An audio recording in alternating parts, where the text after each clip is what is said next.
who recently won his middle school knockout basketball competition.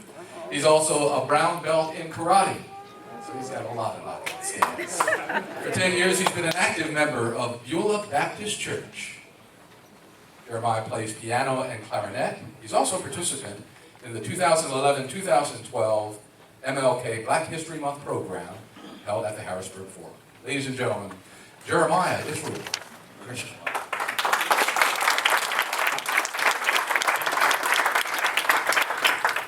My name is Jeremiah Christian, and I'll be reciting Martin Luther King's Drum Major Instinct. This morning I would like to use as a subject from which to preach the drum major instinct. The drum major instinct. And our text from the morning is taken from a very familiar passage in the 10th chapter, as recorded by St. Mark. Beginning in the 35th verse of that chapter, we read these words. And James and John, the sons of Zebedee, came unto him, saying, Master, we would that thou shouldest do for us whatsoever we shall desire. And he said unto them, What would ye that I should do for you? And they said unto him, Grant us that we may sit, one on thy right hand, and the other on thy left hand, in thy glory. But Jesus said unto them, Ye know not what ye ask.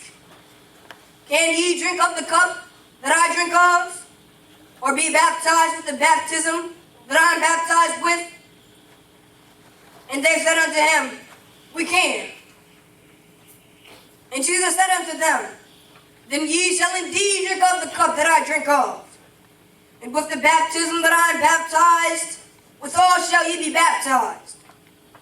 But to sit on my right hand and on my left hand is not mine to give, but it shall be given to them for whom it is prepared. And then Jesus goes on toward the end of that passage to say, But so shall it not be among you. But whosoever shall be great among you will be your servant. And whosoever of you shall be the chiefest will be servant of all. Now let us look calmly and honestly at ourselves. There is deep down within all of us an instinct, a desire to be out front, a desire to lead the parade, a desire to be first. And it is something that runs the whole gamut of life. Our first cry as a baby was a bid for attention. Children ask life to grant them first place. Now in adult life, we still have it. And we really never get by it. We like to do something good.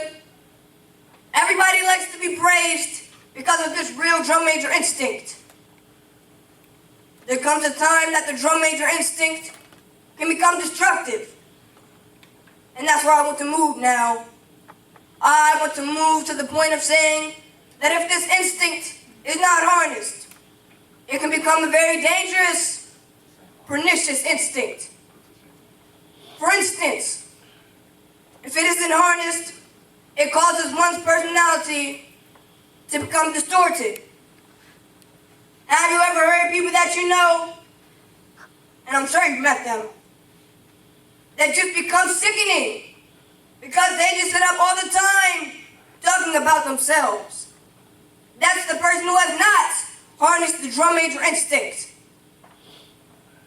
And then the final great tragedy of the distorted personality is that when one fails to harness this instinct, he ends up trying to pull others down in order to push himself up. And whenever you do that, you engage in some of the most vicious activities. You will spread evil, lying gossip on people, because you are trying to pull them down in order to push yourself up. And the great issue of life is to harness the drum major instinct. 19 centuries have come and gone since Christ the Savior lived on earth. And today he stands as the most influential figure that ever entered human history. All of the armies that ever marched, ever sailed, in all of the parliaments that ever sat, all of the kings that ever reigned, put together, have not affected the life of man on this earth as much as that one solitary life. He just went around serving and doing good. You can be on Jesus, the loving Savior's right hand and his left hand if you serve. It's the only way in. And every now and then I think about my own death, and I think about my own funeral. I don't think of it in a morbid sense. But every now and then I ask myself, what is it that I would once say? And I leave the word to you this morning. I don't want a long funeral.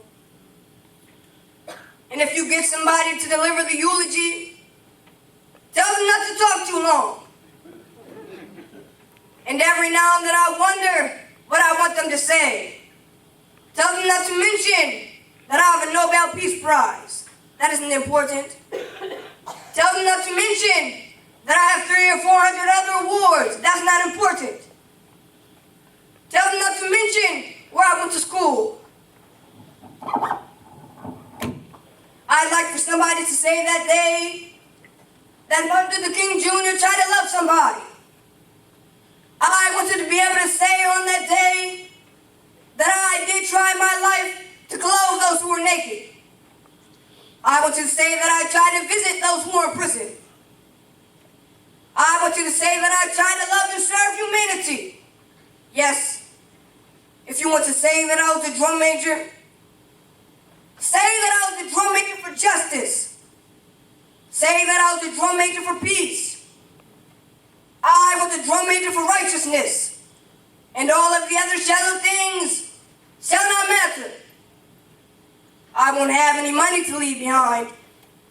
I won't have the final luxurious things of life to leave behind. But I just want to leave a committed life behind. And that's all I want to say. If I can help somebody as I pass along, if I can cheer somebody with a word or song, if I can show somebody he's traveling wrong, then my living will not be in vain. If I can do my duty as a Christian art, if I can bring salvation to a world once brought, if I can spread the message as the Master taught, then my living will not be in vain. Yes, Jesus, I want to be on your right or on your left side, not for any selfish reason. I want to be on your right or on your left side, not in terms of some political kingdom or ambition, but I just want to be there in love and in justice and in truth, and in commitment to others, so that we can make of this old world a new world.